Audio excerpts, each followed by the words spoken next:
खुलुमबाय स्टुडियो आं रबिन बसुमतारी आरो बे समाव लानानै फैदों गहपुरनिफ्राय मोनसे गिदिर रादाब गहपुरनि सेंमारानिफ्राय लानानै फैदों बे समनि मोनसे सोमोनांथाव जाथाय गहपुरनि सेंमारायाव गिख्रंथाव लामा जाब्रबथाय गंसे बोलेरो पिकआप भेना दालांनि रेलिंखौ सिफायना दैमायाव गोग्लैलाङो नंगौ बे समाव गहपुरनि सेंमारानिफ्राय गिख्रंथाव लामा जाब्रबथाय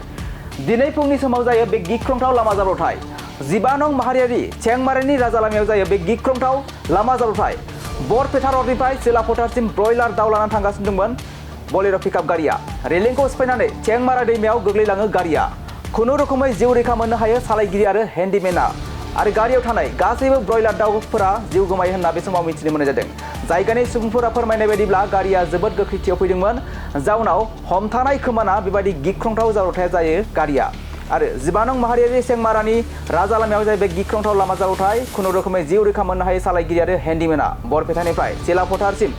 ब्रयलार दाउ लानानै थांगासिनो दंमोन गारिया गहपुरनि सेंमारायाव गिख्रंथाव लामा जाब्रबथाय जाथायथिलियाव पुलिसा सौहैना नायबिजिरनाय खामानिखौ जागायो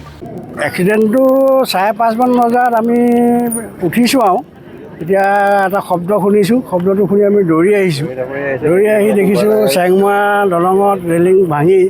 ব্ৰইলাৰ গাড়ীখন বলেৰো পিকআপ ভানখন নদীৰ ফালে ওলমি পৰি আছে গতিকে ব্ৰইলাৰ আনিছিলে ড্ৰাইভাৰ দুজন লাহেকৈ উলিয়াই তেখেত দুজন ধুনীয়াকৈ আছে বাৰু একো জখম হোৱা নাই তেতিয়া হাত ভৰি ধোৱাৰ পাছত তেখেত দুজনক পুলিচক খবৰ দিয়াৰ পাছত পুলিচে আহি তেখেত দুজনক লৈ গ'ল উদ্ধাৰ কৰি আৰু ব্ৰইলাৰ গাড়ীখন এতিয়া বৰ্তমান পৰি আছে খুব স্পীডত আহিছিলে গাড়ীখন